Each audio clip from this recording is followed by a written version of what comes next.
Ladies and gentlemen, welcome back to another episode of The Intelligent Moron with Alex Silva. Another week gone by. Another week into June.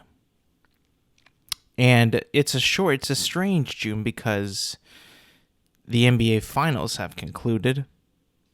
In my opinion, pretty early, if you don't know. We're getting into sports off the bat here. The Denver Nuggets beat the Miami Heat 4-1 in Game 5 to win the NBA Finals in Denver.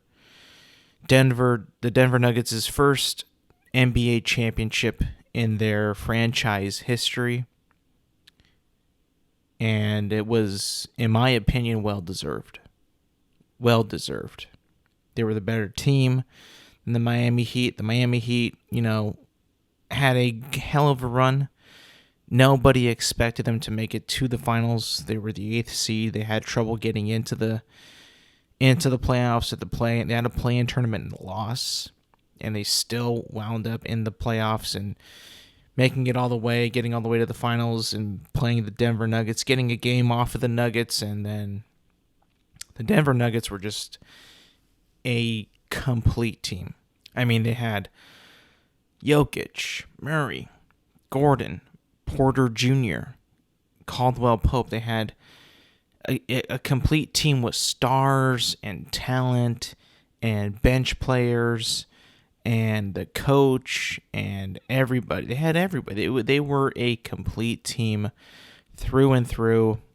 And they absolutely deserved to win the NBA Finals because let's say if the Miami Heat were able to storm all the way back and beat the Miami Heat, I'm pretty sure we would have all been like, yeah, well, the Heat deserved it because they won, sure. But at the end of the day, I think we could have all said, if the Heat ended up winning the Finals, that Denver was the much better team than the Heat, for sure. In terms of like roster and all that. I don't know what happened, but Jimmy Butler just kind of faded away in the finals. He had a hell of an Eastern Conference Finals. He played his ass off against the Boston Celtics, brought them all the way back, or they went the distance. Boston came back, and Jimmy Butler, destroyed the Celtics, essentially. And the finals, he just kind of faded away. He was like pretty much non-existent. I think he had like one good game. That might have been it. And then he just was not there. And you know what it was also?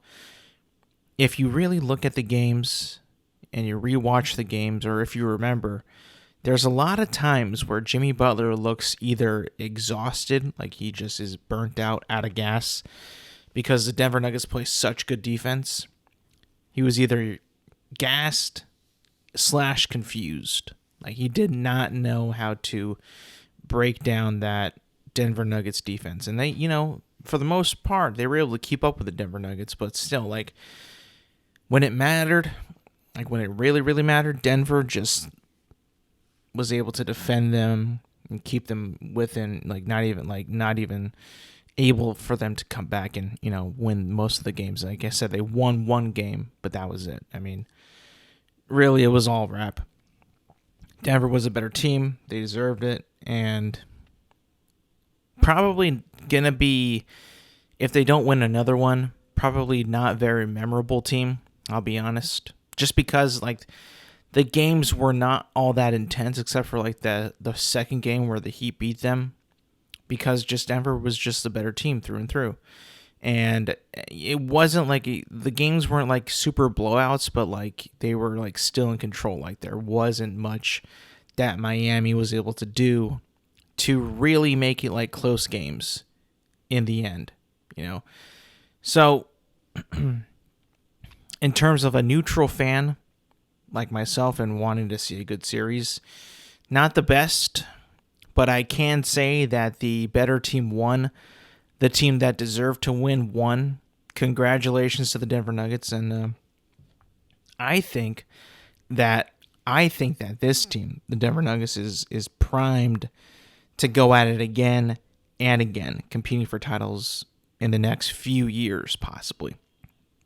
Because I'm pretty sure that Jokic and Murray are locked up for the next few years. So that'll give them options to really, be competing within the coming years to become champions yet again. And looking at the Western Conference,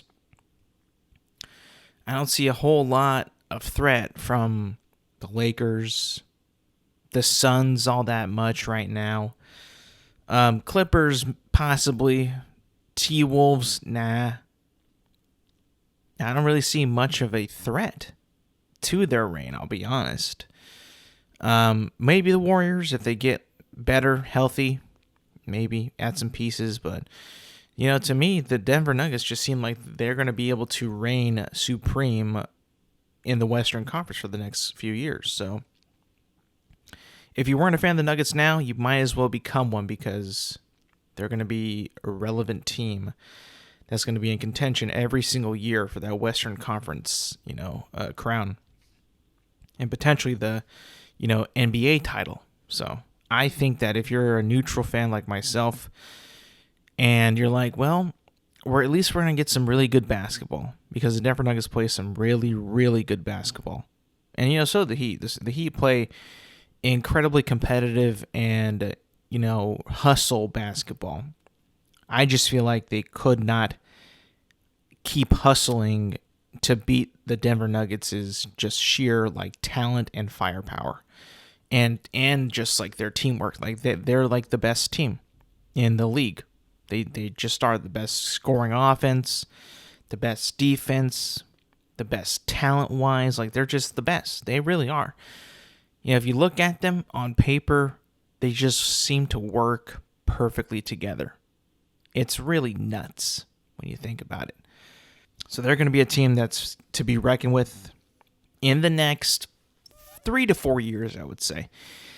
If they can keep the majority of that team together, man, they might be the next dynasty. The next, I wouldn't say Warriors, but the next big dynasty within the NBA, possibly. I mean, we said that about the Milwaukee Bucks as well, but, they only won one since. I mean, to be fair, they've kind of had some bad luck with injuries and stuff like that, so, hopefully that does not happen. If you look at the Denver Nuggets right now, their entire team was, not injured at all. They didn't miss that much of the games. I know Jokic turned his ankle, but, he was still able to come out and play at least a little bit every single game and play pretty well every single game.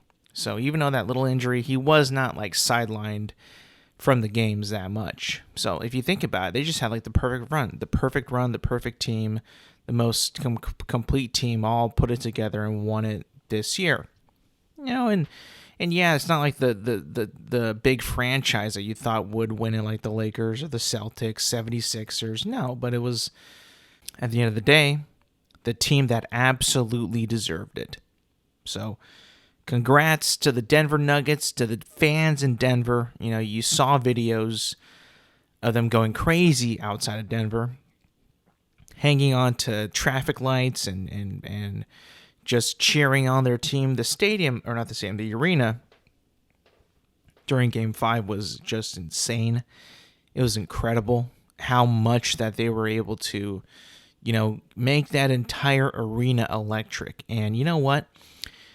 I'm glad that they won it at home, because you got the cheers and the crazy fans. You can see all that during the game. It would not have been as fun, I think, if they won it in Miami. I mean, that would have either implied that they swept Miami or took it to Game 6 at least in Miami.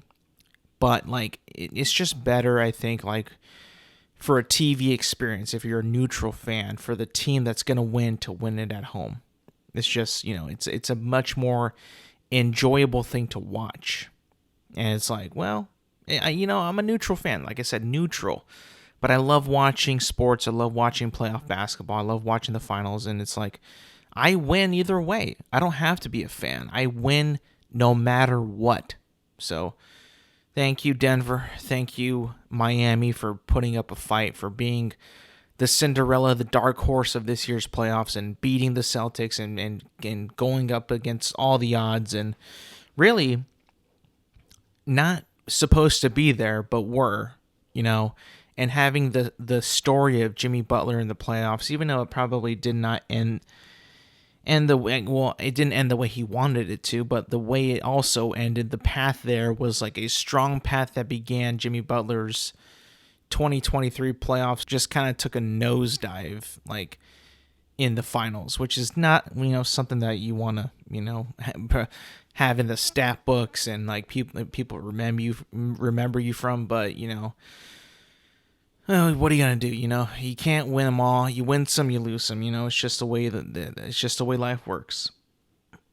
Moving on. We're gonna move on to movies now. Some movie talk. Some big things have been announced this week. Not like new movies coming out, actually, or not new movies that will be dropping into theaters anytime soon, but actually, for the most part, a lot of movies getting pushed back. A lot of big movies getting pushed back. A lot of big delays coming, and a lot of also some movies that will get moved up.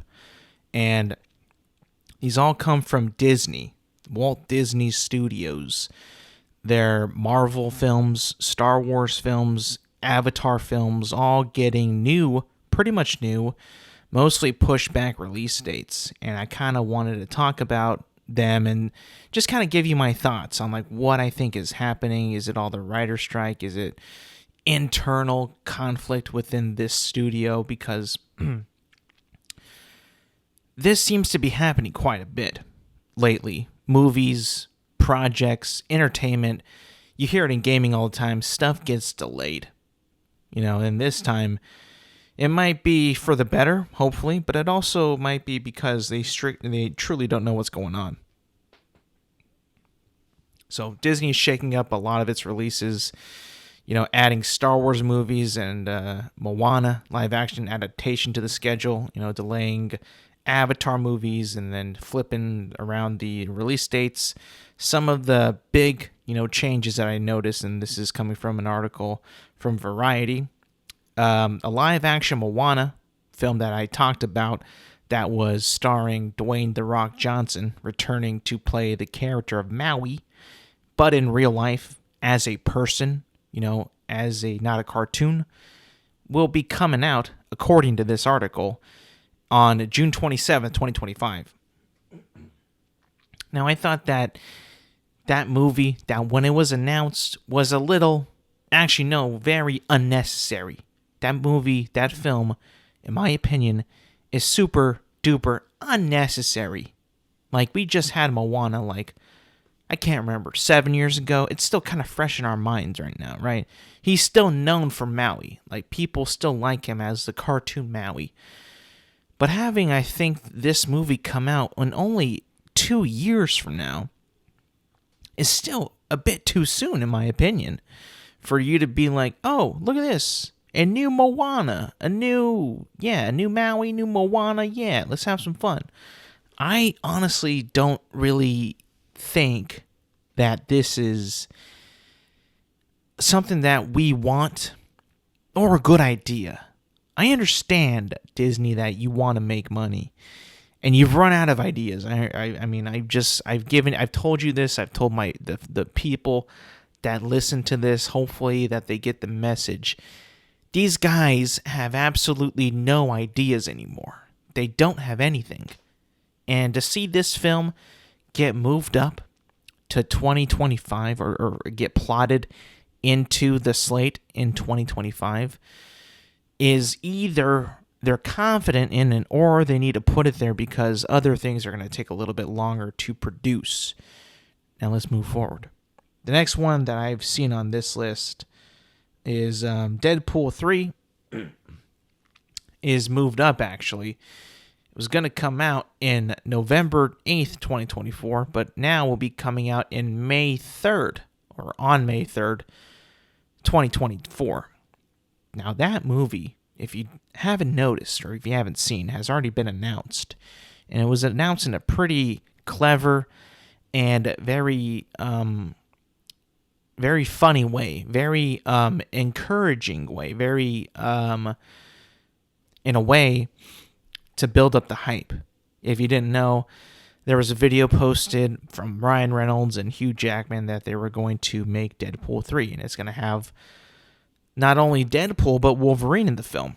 Now, Wolverine and Deadpool, to my knowledge, from people who read comic books, and some of my friends have told me that they've been in comic books before, Deadpool and Wolverine, and they've never done that in the films until now. So that's actually, as much as I do not like Deadpool at all, I kind of like, and I've seen both Deadpool movies, 1 and 2, and they're okay. I truly want to see Deadpool 3 because, not only because of Deadpool, I mean, he's an okay character, but he's not something I go to flock to. I want to see it because Hugh Jackman is returning as Wolverine. Now, I've said this before in the past. Hugh Jackman is Wolverine. He is Wolverine. Like, I see him, the way he plays the character, like, he is the only guy who can play Wolverine. If he's alive and fit to act, he should play Wolverine. I don't care. You can, move on the best you can.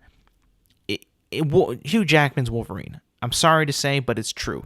He is Wolverine. So when I saw the news that he was going to be returning as the character of Wolverine, well, for one, I was excited, but I was also conflicted with myself because he ended playing Wolverine with the movie Logan, which is one of my favorite comic book movies of all time. It's an actual masterpiece of a film, not just a comic book movie, but it's a masterpiece of a film. And I thought that was a perfect send-off to that character. However, seeing that Marvel Studios is currently struggling with the MCU and the lack of cool characters that they have in their current MCU, Deadpool and Wolverine would definitely be a big boost to their cinematic universe. There's no doubt. They probably need them more than anything right now. Than anything.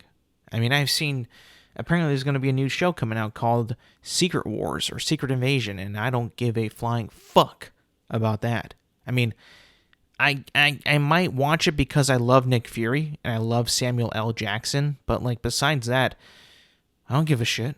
I don't care about the Secret Invasion at all. I don't even know what that's about. Nor do I care. There hasn't been anything that's kind of built up to this either, so it's like, I feel like I'm almost out of the loop and I don't know what's happening.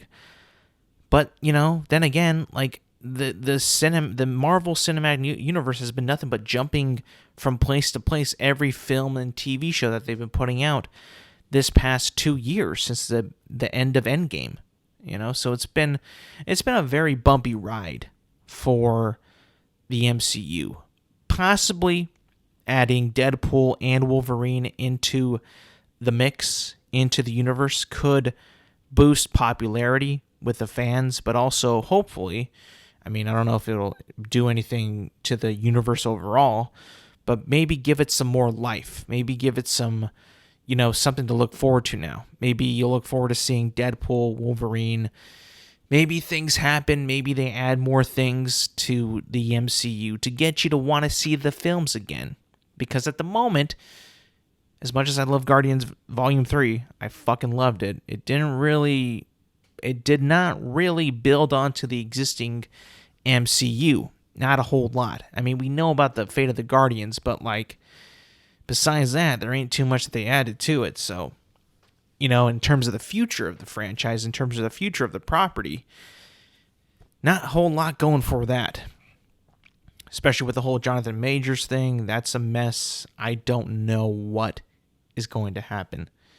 In fact, moving on, what's also going to be affected is there's going to be an untitled Star Wars movie debuting December 18th. No, give me a second. This is kind of strange. Okay, because that there is going to be a Star Wars movie coming out December 18th, 2026. Avatar 3 has shifted. No. Sorry. There's going to be a Star Wars film coming out December 18th, 2026. Which, I'll be honest, I don't know what that's going to be about. I have no idea. I am zerally confident in what Lucasfilm does with Star Wars. I have no confidence whatsoever. Having changed the scheduling yet again, we have no idea. There was 4 movies, I think, announced at Star Wars Celebration, and we have no dates for them. So, or we have no, we don't know which one's going to come out first, second, third, or fourth. I'm pretty sure. And, yeah, I guess just because I have, absolutely no idea when either will come out, I'm not too excited. I'll be honest. I'm not too excited for that. That's that for Star Wars. And then Avatar 3 is shifting from December 19th, 2025. No. So, hold on. Okay, because Avatar is coming out in 2025, that's why they put Star Wars in 2026. Okay, so Avatar 3 is coming out December 19th, 2025. And then Avatar 4 is coming out December 21st in 2029. And then, no, Avatar 3 coming out December 19th, 2025. Avatar 4, December 21st, 2029. And Avatar 5, December 19th, 2031. Which is, crazy, because you're going to have the third one come out in 2025, the fourth one 2029, and then the fifth one 2031. That's, first of all, this is a lot to look forward to. Not in a good way.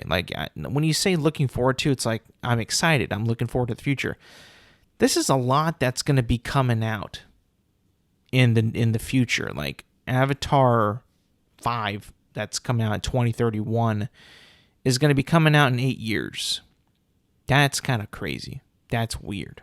It's a lot to look forward to, but it's also, you probably be oh, okay, I can chill out, though. I can chill out. There's going to be a lot of other shit that's going to be occupying my time before that even comes up, before I even have to worry about that. So that to me isn't something super oh, look at this. Can you believe this is happening? Yeah.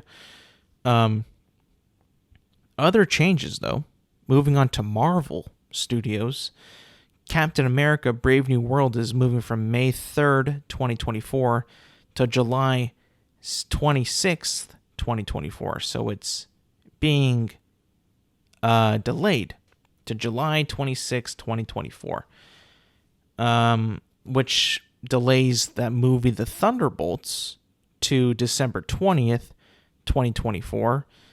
And the Blade movie to February 14th, 2025. Now, that Blade movie, man, the one that's starring Mahershala Ali, he's been cast as Blade to play Blade. That movie has been pushed back, delayed, had a lot of creative differences from what I've been hearing.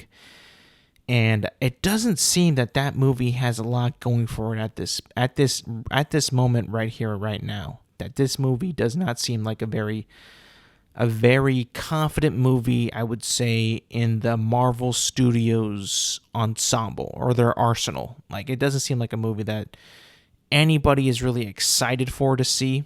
Anybody is even, there's not really any confidence that you could say that this movie has. I've heard that they've fired a couple directors. I think a writer or two was fired. Mahershala Ali, the actor, has had creative differences with Marvel and stuff like that. There's been a lot of problems that have been circulating this movie. This movie has become very problematic.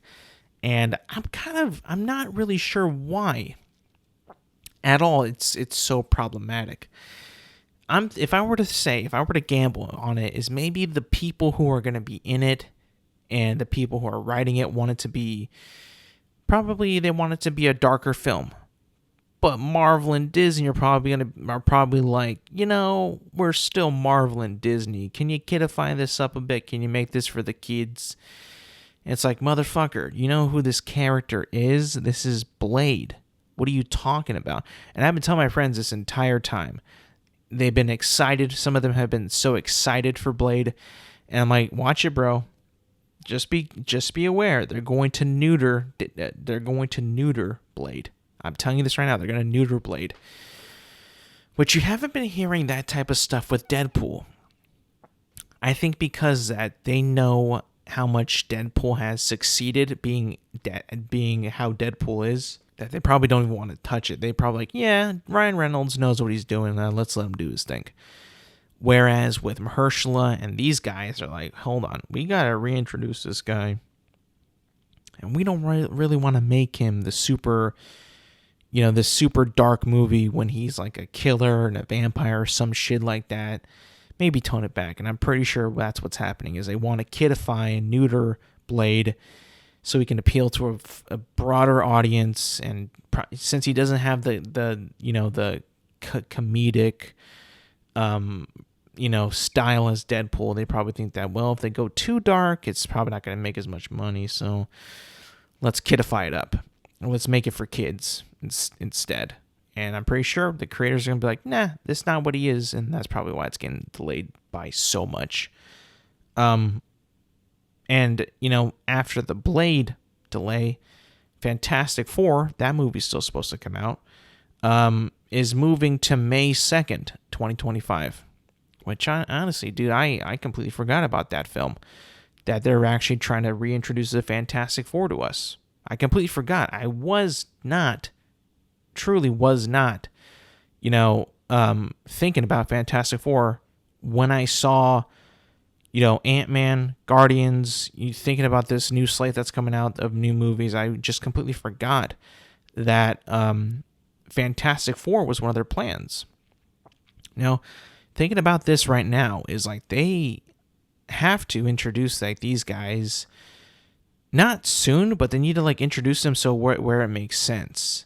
And if they're going to be, in, future Avengers films, maybe they cameo in them. They're not the Avengers, but if they like, be sort of like a team that teams up with the Avengers, even if honestly, there's like no Avengers right now. Like they're not really the Avengers right now.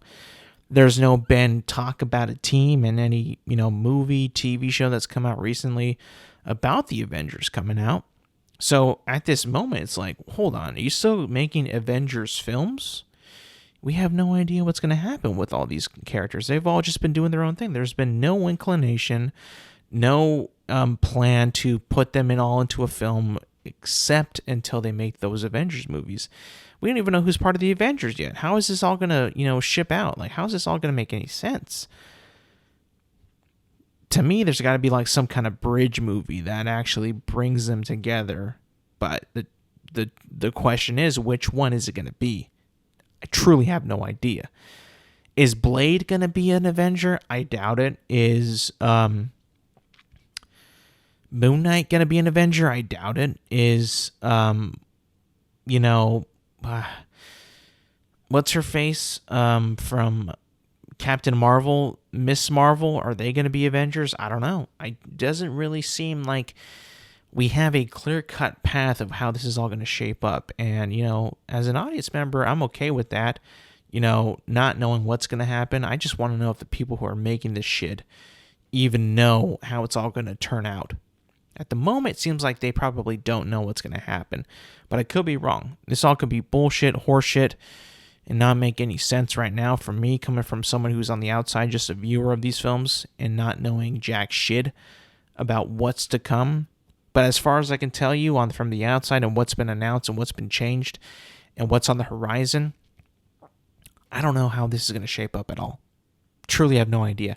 Do they even have time to put out enough shit to make this all make sense and make it all worth it before the Avengers films come out? I don't know. I truly have no idea. But after that moves, right? After Fantastic Four comes out, Avengers the Kang Dynasty is getting pushed back an entire year from May 2nd, 2025 to May 1st, 2026. And that means that Avengers Secret Wars, which was supposed to come out May 6th, or May 1st, 2026, will now be coming out on May 7th, 2027. And, that's also kind of weird because Avengers, the Kang Dynasty, will be coming out. And as far as I know, Jonathan Majors is still Kang. That could change. Will Kang even be the bad guy still? Will he still be the big bad? I don't know. Now, that's obviously something that Marvel had no control over. They had no idea that stuff was going to happen with Jonathan Majors, so that's not their fault at all. I'm pretty sure these delays might be because some of these delays might be because that stuff happened. Maybe they got to rework their entire universe, their entire bad guy. Maybe, I'm not too sure. But that could be a reason of why this is all happening. Also, maybe because of the writer's strike, why that's currently going on right now. A lot of productions in Hollywood have been shut down because of the writer's strike, so that could also be a big factor. But, they've been very quiet about the whole Jonathan Majors thing, so maybe that's even worse than we could possibly imagine. So we should probably, think on the safer side. Marvel's probably thinking safer right here. They probably think that they might have to scrap Kang if they don't want to recast him. They might have to make another villain and maybe change the entire the title of the Avengers movies. That might be a possibility that they might have to do or might consider. Might if the stuff with Jonathan Majors does not go well. There was a little bit more to this. Let me see what it says. Let's see. With the addition of a Star Wars film in December 26th, it means that 2 movies set in a galaxy far, far away will be released in that year. So that's what I was looking for. There was talks that there was going to be 2 movies. I heard that 2 movies were coming out. And I was reading this article. I'm like, where's this at? But this confirms it right here, that there's going to be a movie on May 22nd, 2026, and then another one in December of that year. That's what I saw, right? Let me see. December 18th, 2026. Because there was a movie that was supposed to come out on December 19th, 2025, but that was moved to May 22nd, 2026. And then they have another one that's slated for December 17th, 2027. So, supposed to begin 2 Star Wars films in 2026, which is a little strange, I'll be honest. From the ones that were released at Star Wars Celebration, the one that was with Daisy Ridley coming back to be, continuing that story. The James Mangold one, which is like the Dawn of the Jedi, and then there was one with Dave Filoni, which is like I believe a film like to end the Mandalorian universe, the Mandalorian series, but end it like within a film style. Not sure which one is going to be coming out when, but if we're going to be getting 2 in 1 year, I can bet you one of them might be Dave Filoni's in 2026. But hey, I'm not too sure. Apparently they still want to make more Mandalorian seasons. I personally thought it felt like it ended after season 3 completed, but who knows? It all could change. It all could possibly change.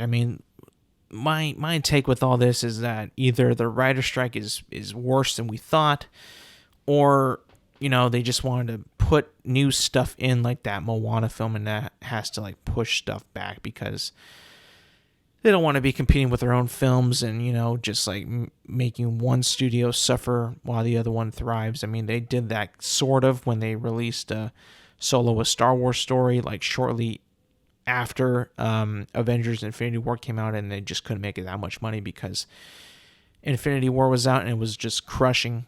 And they just probably were just like, you know what, we just gotta redo everything because we need more time. Maybe they do. I don't know. Only time will tell on that one. But moving on. Sticking with movies, though. I finally saw Spider-Man Across the Spider-Verse. Finally saw it. And I'm going to review it right now. So Spider-Man Across the Spider-Verse. I saw it a week later. I was always planning to go see it. I just never really knew when I was going to see it. But I was really excited and I wanted to see it because I absolutely loved the first movie. And I can almost say that with this movie as well. Now, I thought it was really, really, really good. Like, it was pretty amazing. Like, some of the animation is crazy. Miles Morales is still my dude through and through. This is a Miles Morales film.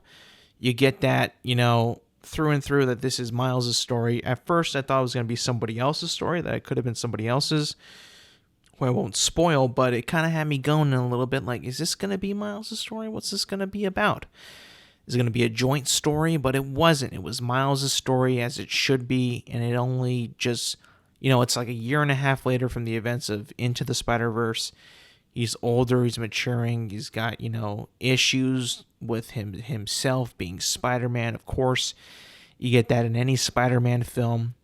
This just happens to be Miles Morales, and it's animated. And, the emotional story beats and the emotional, moments in this movie are pretty strong in this. From Miles and his parents to Miles and Gwen, and these other characters that they introduced, like Miguel O'Hara, who is Spider-Man 2099, played by Oscar Isaac. I mean, there's a lot of stuff in here that's not because I'm so very unaware and uneducated on the multiverse of Spider-Mans. This was all very, very new to me. And I actually understood it pretty damn well. And I really enjoyed it too. Seeing all the Spider-Mans, who they are, their different personalities and their purposes, and how they all kind of, they're all different, but they're all kind of the same. They all kind of have the same path. You've seen in multiple different variations of Spider-Man. There are some Spider-Mans that I've seen that are shown in this film that are, that you've seen in other forms of media, whether it be a game, another TV show, a movie, whatever. You've seen it, and it's cool to see them all in there interact with Miles and Gwen and all that. And then the story, becomes, more personal to Miles. I won't say what happens, but it becomes very personal, where it's I love Miles so much, but in this movie, I was rooting very, very, very hard for Miles. Miles was the guy that, you go to bat with. That guy, I ended up really, really loving Miles in this movie. Miles is the main character. You're supposed to like him, but dude has shot up to one of my favorite Spider-Mans because of this film, because of these past two films. He is the man. That guy is so cool. Didn't really think that would happen, honestly, from a cartoon movie, from a different Spider-Man that wasn't Peter Parker. But dude is legit. Dude is the best. You fight for him. You want to be in the ring with that guy. He is cool. You're rooting for him. He's the best. And then the movie, has a twist towards the end that I was not expecting. And I was like, no way. And it just elevated the movie's stakes to me. And I was like, holy shit. And the realization of what he has to do is insane. And I was like, holy fuck. What is going on? What's this going to be? How's this going to go? This is insane. And then the movie ends. And then that was my biggest complaint. The movie, I guess this is kind of a spoiler thing, so if you don't want to hear anything, this is a little spoilery. Miles Morales is about to fight. Actually, no, I won't spoil it.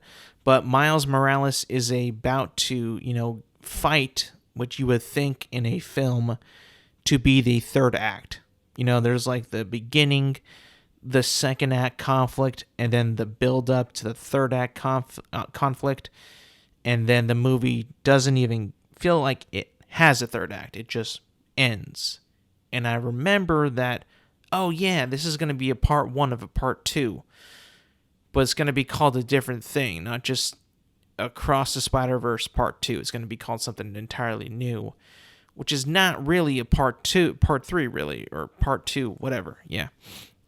And I was like, okay, that's the way they're going to end it. That was kind of cruel. That was kind of mean, I'll be honest. Like, I was so ready because, listen, this movie to me flew by so fast.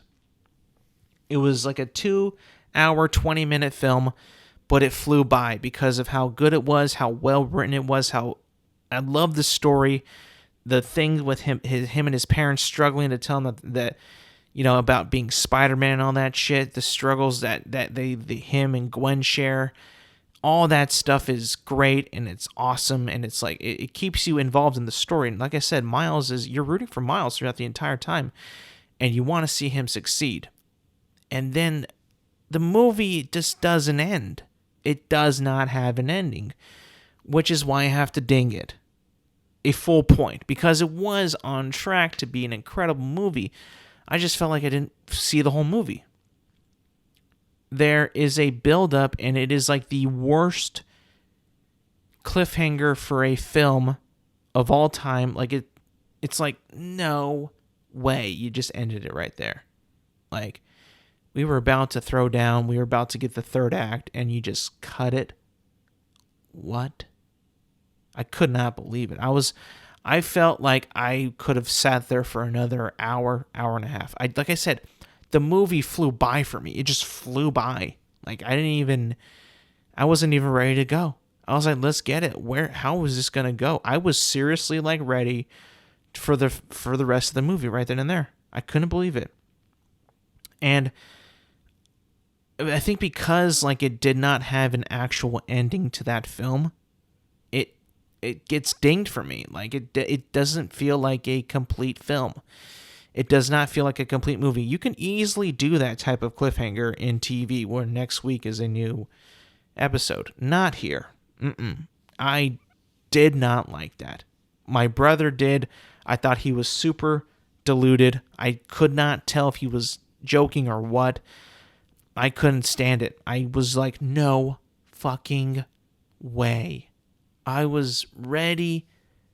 I could not wait for what I was about to see. I was like, no way, let's go. And literally, bro, spoiler alert right here. This is actually going to be a spoiler. He is confronted with alternate universe Miles Morales, who was supposed to get bit by the spider, but the Miles that we know and love got bit. He's literally about to fight alternate universe Miles. Like, actually throw a punch, and the movie cuts and it's over. I was like, no, that was horrible, horrific, cruel, and mean. Now, people say that Dune Part 1 was a cliffhanger. At least that movie felt like it ended and it was getting ready for the next piece to begin. This one was like, dude, we're mid-fight. This is the end of the movie. This is going to be the third act right here. Let's go. Let's go. And nothing. I was like, no fucking way. I was like, dude, that was fantastic. But that, I could not, that wasn't a complete film. I was like, I got to ding you for that. I cannot let you get away with that. I'm sorry. I was on board. I was ready.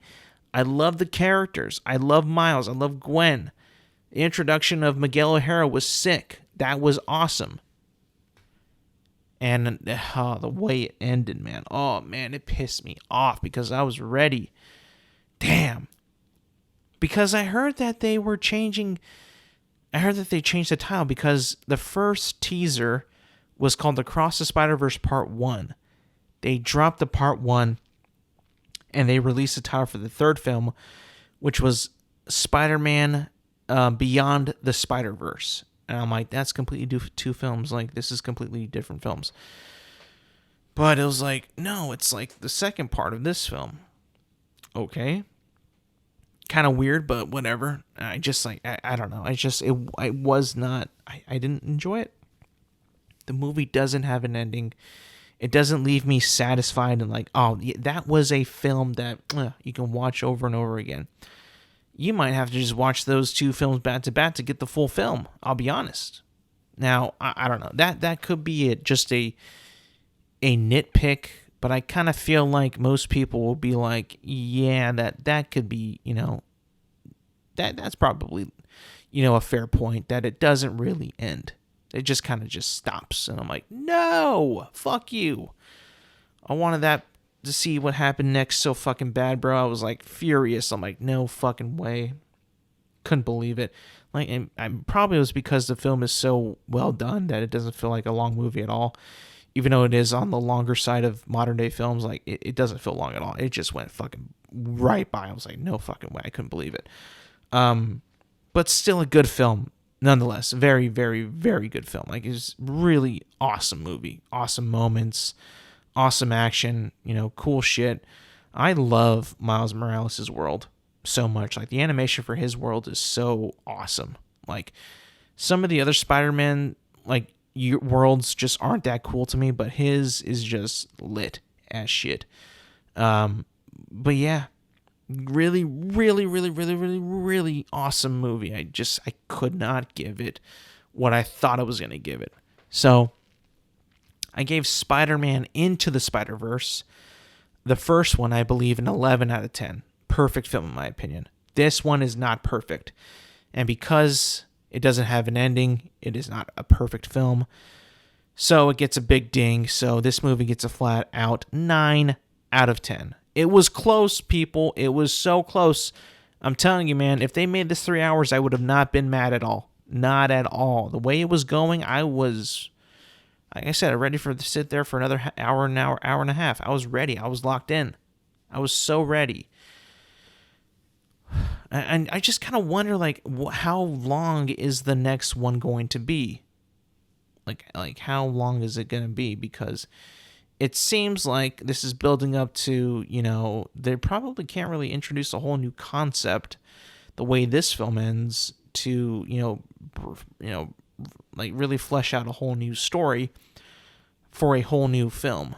So is either this next like part's going to be another 2 hours, an hour 45, hour and a half, whatever. It's just like, is it going to be, how is this one going to roll?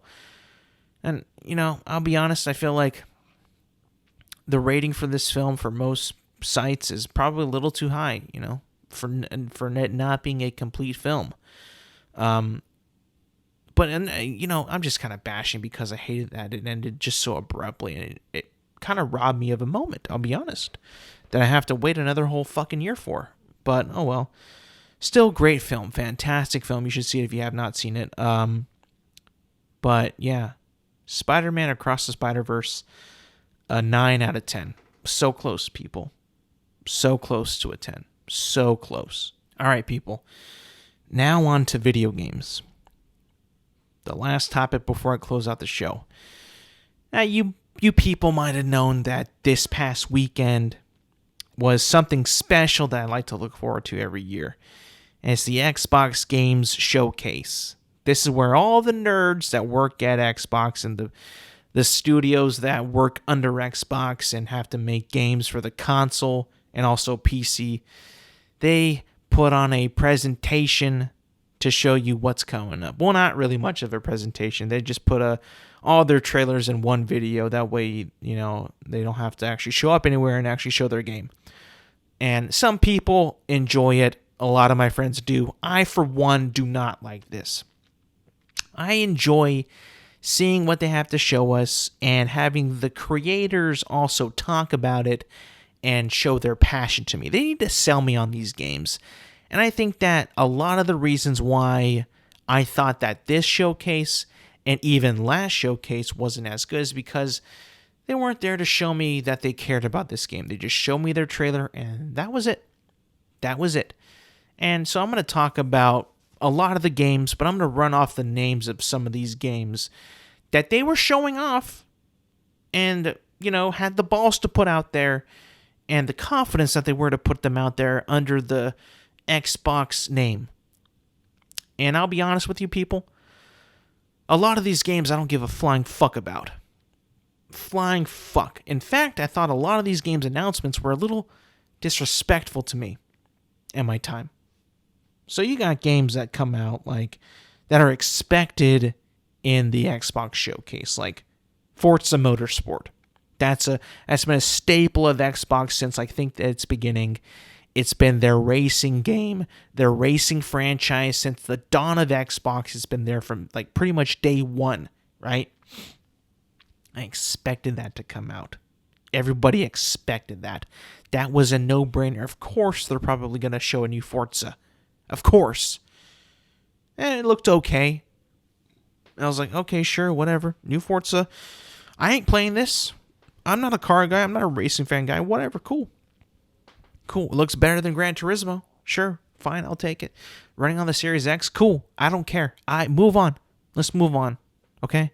Moving on. Then they put out, now this is not in order, by the way. Not in order. But the games that you do expect, right? Flight Simulator 2024. Who gives a fuck? I actually do not like Flight Simulator that much. I don't really care for flying commercial private aircraft. I enjoy flying military fighter bomber aircraft like F-18s, F-22s, A-10s, stuff like that. They had an expansion for that with Top Gun Maverick. That was pretty cool because you can just fly fast as shit and do these courses. That was fun. But I'm not going to fly a commercial airliner from, California to Hawaii, okay? That is not fun for me. I am sorry, okay? I'm just not going to do that. And that's what that game is truly about, is you plotting your course and flying the path and landing on an airstrip, okay? I'm not going to play that. I am sorry. People will play it. Pilots will play it. People who truly love commercial aviation will play it. I will not. I'm sorry. And then, of course, that they added the expansion Dune. Yeah, the Dune expansion with their fucking little their fighter in Dune, which I'll be honest was kind of like the Top Gun Maverick one. I'll be honest, but a little bit more far fetched because it's a Dune ship. I thought that was a little weird, but they also kind of added the Pelican from Halo, so sure, whatever, to get anybody to play your game, I guess. That was expected. Those two are expected because those are Microsoft properties, right? Those are Microsoft properties, and that's what, people want to see. Something that was also kind of expected, and I also kind of thought that was going to be shown, was Fable. All right, cool. I'm not a Fable fan. I'm truly not a Fable fan. Not at all. Haven't played a single Fable. I've heard people love Fable. I've seen gameplay. I've seen some things of Fable. I can't understand why people like it, but to each his own, right? You can like whatever the fuck you want. I will not play Fable. Will not.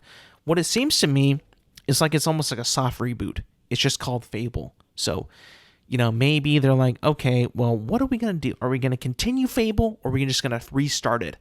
I think because of how much it's been through and how much Fable the Journey was not good, apparently. I never played it too, so I don't know. They just had to reboot the thing, which, I have friends who are Fable fans, and they seem to like what they saw at that showcase. So I'm like, okay, cool, whatever. You saw your shit. Let's move on. Cyberpunk is actually getting a DLC / new game, which I'm pretty sure it's priced at $40 or maybe $30, but doesn't seem, that interesting to me. It's a new story with the Keanu Reeves' character just like, okay, cool, more Cyberpunk, I guess. Right? Do people want Cyberpunk? I sure don't. I thought that game was fucking boring as shit, but whatever. You do you, I guess. Then they released a bunch of games that I truly, truly, truly did not care for or even give a flying fuck about. And I'm going to name all of them right now. Number 1, Senua Saga Hellblade 2. Dear fucking Christ. All you saw was some chick whispering, doing some dumb ASMR shit by herself in a cave, and I'm like, no fucking way that Microsoft is actually showing me this shit right here, right now. And I got people who hate cinematic trailers and are like, this looks cool. This looks fucking cool. Like, you are a fucking hypocrite. Because you think that this is cool, and well, while it's just another cinematic, but no, because it's Hellblade, it's cool, yeah. I couldn't believe it. I was like, you gotta be kidding me, Xbox. You're wasting my fucking time with this shit. Hellblade? Are you fucking kidding me? Avowed looked okay. It kind of looked like another Skyrim type game, which is like, okay, you've done this before. How is this any different? Is this any new? It doesn't look that cool to me. But I'll give you a pass on this one. Because they own Bethesda, of course they had to put their own bullshit out there like Elder Scrolls Online and Fallout 76. And I was like, dude, for real? Like, are we really going to continue with Fallout 76? Are you fucking kidding me? You're taking away fundings for Starfield to go to Fallout 76, and they come out with the audacity to say 15 million dwellers play 76. Yeah, not anymore, bro. Like, maybe 1,000 play that fucking game because it's so trash. All you do is keep it. It looks the same. It doesn't feel any better. It's not good. It's a terrible game, and I regret buying it so much. I actually spent full price on that fucking game. I can't believe it. Yeah, a bunch of other shit that I don't even care about. Towerborn, don't care. South of Midnight, don't care. Metaphor, don't care. Path of the Goddess, don't care. Clockwork Revolution, I don't give a shit. Payday 3, don't care. 33 Immortals, don't care. Again, you see a pattern here? There's a lot of shit that's coming out that I have no idea what's about, and I don't really care what I'm seeing because it all just looks like mumbo-jumbo bullshit. I don't care. You know what it is, too? Is the fact that there's no one speaking about this game. I can't really feel like the need to play it because no one's selling me on what I'm trying to see. Games are not just movies. They are interactive experiences of playing stuff. I need to see a creator behind this tell me that this is fun because I can't really tell because, again, a lot of the shit is cinematic trailers and I don't really see a lot of gameplay. That's another one thing about this whole fucking showcase was a lot of cinematic trailers, no gameplay. I, for one, love cinematic trailers. But if you're going to have 20 of them, like, I'm just not going to remember this shit. I'm not going to remember any of this bullshit. I'll be honest. So, throughout this entire thing, of all these games being released, I'm like, hey, Phil Spencer, like, you have a lot of games, but are they games that you give a shit about? Because they're all on Game Pass day one. You technically don't even have to buy these games to play them. So I'm thinking, like, are these the games that they don't give a shit about? Let me see the games that they do give a shit about, because I'm not seeing them here. I'm not seeing them. Like I just read to you. Hellblade, Towerborn, Metaphor. What is this shit? What are you doing? And then the list goes on and on and on. Like you just said, Payday, 33 Immortals, said that. Cities Skylines 2. What the fuck? Who the fuck cares about Cities Skylines 2? I saw that, and I was like, no fucking way are they giving me a fucking real-time city building fucking video game in their showcase. Absolutely not. Where, again, I'm at this point in the showcase, where are the games that you fucking care about? Moving on. Sea of Thieves. Oh, good. A game that's already out with an expansion. Oh, like, we fucking care. You put a slot in your game showcase to show a game that already exists, but wait, an expansion of Monkey Island. What the fuck is that? And who gives a shit? It's Sea of Thieves. No one gives a fuck about that game. A game that's already been that's come out, and you're showing it off. You're taking a spot of the showcase with a game that already fucking exists. And the same thing that happened with Overwatch 2. I could not fucking believe that they actually put Overwatch 2 in their game showcase. They put a whole spot for Overwatch 2. I was like, get the fuck out. I'm done. I cannot with this company. Phil Spencer, you need to rethink your whole strategy right here, bro, because this is not working out. Yes, you have the games, but in quantity, but where's the quality? I see nothing here worth quality that's worth showing off at this showcase. Jesus Christ. Moving on. Like a Dragon, Infinite Wealth. That was, if you saw the showcase, was the dude who like landed in America, and he was Japanese, and he was like naked. I was like, what the fuck is this? I couldn't believe it. I was like, what are we doing? Like, what the actual fuck are we doing? Again, it was not a game with a game trailer with gameplay. It doesn't seem like it would take a lot to put gameplay out for a game that looks this bad. I'll just be honest. Another game was Persona 5 Tactica, and then Persona 3 Reload. So we got two fucking Personas that are these stupid anime-looking games. I'm like, oh my god, what is this? Like, who wants to play this? Who's going to play this? Where are the big titles at, people? Oh my god. And then Still Wakes the Deep, Dungeons of Hinterberg, Jusant, and then I was like, nah. Like, 80% of these I don't give a flying fuck about. And then they had the audacity to announce a new Star Wars game coming from Ubisoft called Star Wars Outlaws, which was just a cinematic trailer, which again I'm cool with.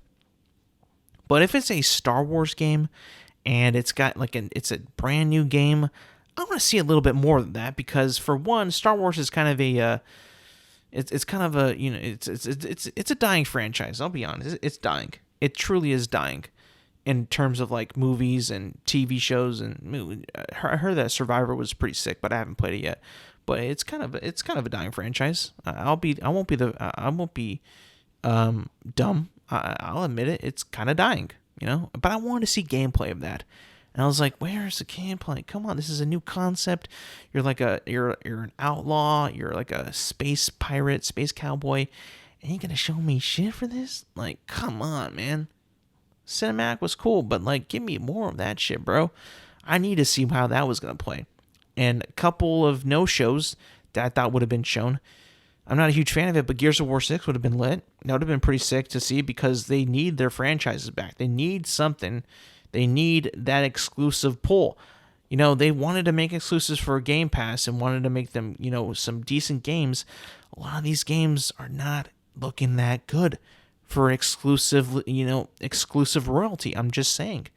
And then finally, they actually land something good. And this is the big one. This is the big daddy of them all. They finally showed us more of Starfield from Bethesda. And they showed a lot. They showed like 45 minutes of in-depth gameplay and in-depth discussion and laying everything out about Starfield. And I personally loved it. I loved what I saw. I can't wait to play this game. I'm already labeling this game the game of the century. Now, of course, you know, people, my friend group, were pushing back on WoW, saying that you shouldn't get so hyped about it, you shouldn't get so excited, lower your expectations, and I was like, fuck no. This looks sick. I can't fucking wait to play this. This might be, in fact, the game of the century. And I was thinking, like, hang on, they're showing me 45 fucking minutes of this goddamn game. It's gotta be pretty close to this. Like, they're so confident to show me 45 minutes of what you can do in Starfield that it's gotta be, you know, somewhat close to what this is. Now, I was like, yes, give me this now or whatever, but this looks promising, and this looks really, really, really good. This looks like everything that Bethesda has been working on in their previous games, adding all the stuff that they've been working on and building up to this moment in Starfield. I mean, you got crafting, got ships, building, customization of ships, outposts, all the loot, crafting and stuff that you can find, and combat and dialogue and talking to people and skill trees and traits and everything and that you can expect in Bethesda, and the open worldness now expanding to not just one world, but according to them, 1,000 worlds. Like, this potentially could be the game of the century here, people. If it is played out right and if they do it correctly, this could be the game of the century. I'm not kidding you. I'm not kidding. And yeah, that might be a little bold. That might be a little over-exaggerating. But from what I've seen, from how confident the people that were in this video sound and see and look, this could be the game of the century. And thank God that this is going to be an Xbox exclusive. And thank God that this was at the end, because it pretty much saved the entire fucking thing. This thing was about to be the worst time I've ever wasted, was this showcase, because it was so bad, so terrible. All the games were pretty much dog shit. But thank God, Starfield actually saved the fucking day. Could not believe it. And, from what I've seen online, from what people have been saying on social media, is that it's pretty much resonating with everybody, that everyone's thinking that having some very positive feelings and positive feedback for what this game has shown. Now, it's only going to come down to the execution, right? This game is actually coming out a lot sooner than we think. This game's coming out in September. I thought it would have been like October or November. No, this is coming out September, like September 6th, I believe. So this is right around the corner. This is going to come out within 3 months.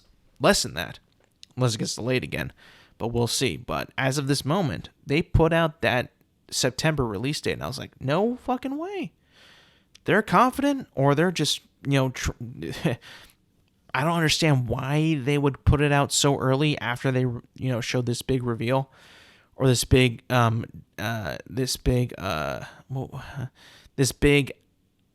in-depth breakdown of the game, and put it out in September. I'm thinking they're probably feeling a little confident. And from what I can tell in the video, again, it could be just like, not scripted, but like played up. They all seem to be pretty confident about it. I mean, they got a lot of people in that breakdown, like people from all over that company who helped make that game talking about it. Like, they all seem pretty fucking confident that this is their biggest and best game ever. And like I said, from what I've seen, from what I saw, calling it as it is, if it does deliver, game of the century. And I said that, and no one liked that. No one liked that I said that. But I was like, you know what, dude? This could be it.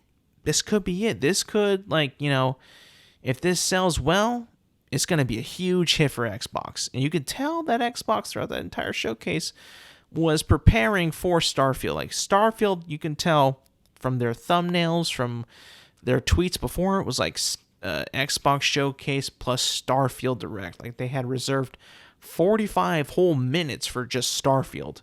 Like, they were ready to unload on people with that one. And I was like, okay, all right. If you're confident, I'm going to be fucking excited.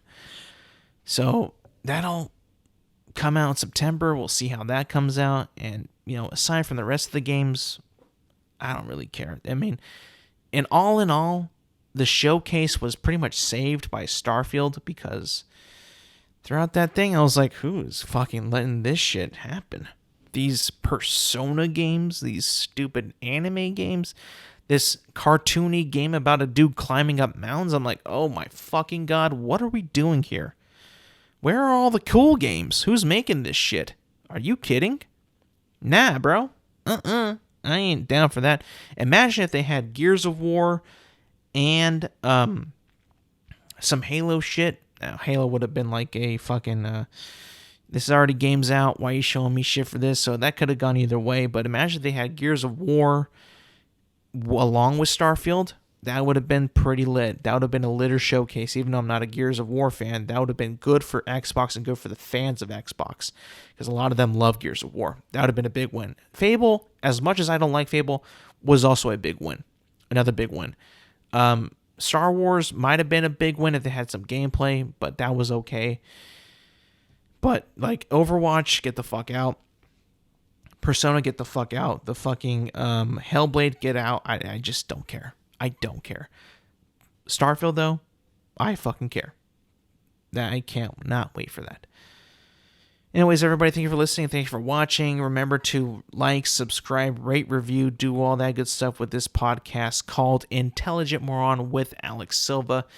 It drops every Thursday morning on YouTube, Apple Podcasts, and Spotify at Intelligent Moron with Alex Silva. Let me repeat myself one time. Make sure you like, subscribe, rate, review, do all that good stuff. And yes, I will see you next week.